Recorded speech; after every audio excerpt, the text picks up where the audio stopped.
क्या आपने कभी सोचा है कि जब हम मंदिर में प्रवेश करते हैं तो सबसे पहले घंटी क्यों बजाते हैं? क्या यह सिर्फ एक परंपरा है या इसके पीछे छिपा है कोई गहरा आध्यात्मिक रहस्य? आज के इस विशेष एपिसोड में हम जानेंगे मंदिर की घंटी से जुड़ी वो सारी बातें जो आपको पहले कभी किसी ने नहीं बताई।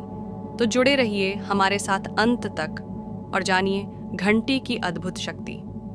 भारतीय संस्कृति में मंदिर केवल पूजा स्थल नहीं होते, ये ऊर्जा केंद्र होते हैं। हर मंदिर में प्रवेश द्वार पर लगी होती है घंटी, लोहे, पीतल, कांसे या पंचधातु से बनी हुई। जैसे ही कोई भक्त मंदिर में प्रवेश करता है, सबसे पहले वो हाथ बढ़ाकर घंटी बजाता है। पर सवाल ये उठता है, क्यों? घंटी की ध्वनि का वैज्ञानिक पक्ष बेहद रोचक है।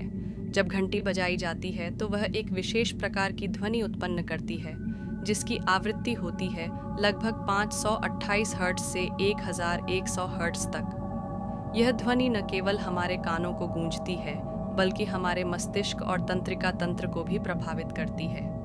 विशेषज्ञों के अनुसार यह ध्वनि नकारात्मक ऊर्जा को दूर करती है और वातावरण को शुद्ध करती है। इस ध्वनि के कंपन से वातावरण में एक दिव्यता आ जाती है, जिससे मन एकाग्र होता है और पूजा के लिए उपयुक्त स्थिति बनती है। धार्मिक ग्रंथों में भी घंटी का महत्व विस्तार से बताया गया है। अग्नि पुराण और स्कंद पुराण में लिखा है कि जब मंदिर में घंटी बजती है तो वह दिव्य ध्वनि ब्रह्मांड को सूचित करती है कि कोई भक्त अब प्रभु की शरण में आया है। घंटी की ध्वनि को ओम ध्वनि से जोड़ा गया है, जो सृष्टि की मूल ध्वनि मानी जाती है। कहा जाता है कि घंटी बजने से भगवान को आने का संकेत मिलता है और नकारात्मक शक्तियां दूर भाग जाती हैं।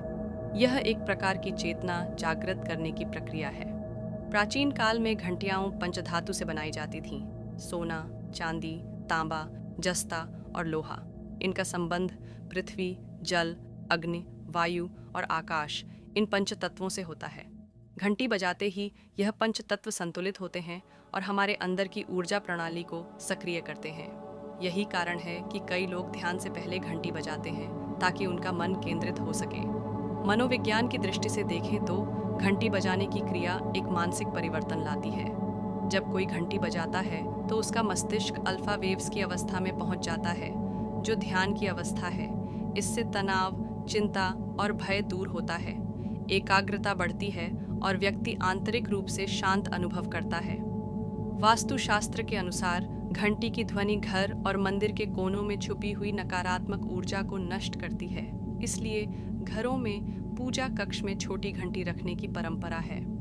वास्तु सलाहकार मानते हैं कि रोज सुबह शाम घंटी बजाने से घर में पॉजिटिव वाइब्स उत्पन्न होती हैं। यह केवल आध्यात्मिक ही नहीं, ऊर्जा विज्ञान से भी जुड़ा हुआ है। स्कंद पुराण की एक कथा के अनुसार जब देवी देवताओं पर असुरों ने आक्रमण किया तो देवताओं ने घंटियों का उपयोग कर दिव्य ध्वनि उत्पन्न की।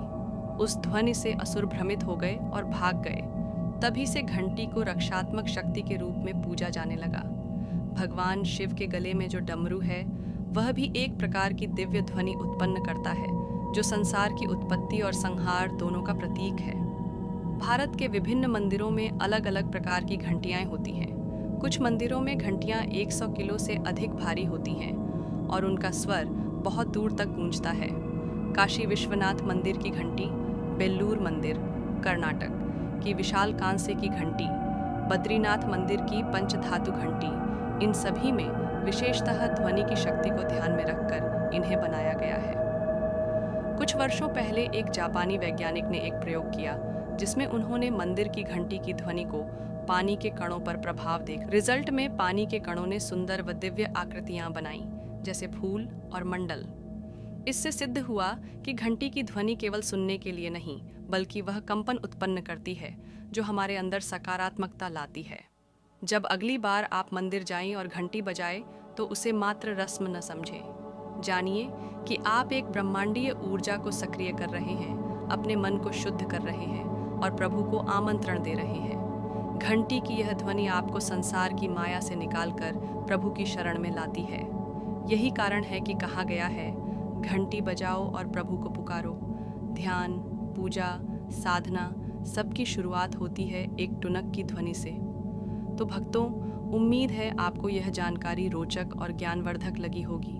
अगर वीडियो पसंद आया हो तो लाइक करें, कमेंट में अपने विचार बताएं और ऐसे ही आध्यात्मिक ज्ञान के लिए चैनल को सब्सक्राइब करना न भूलें। फिर मिलते हैं एक नए विषय के साथ।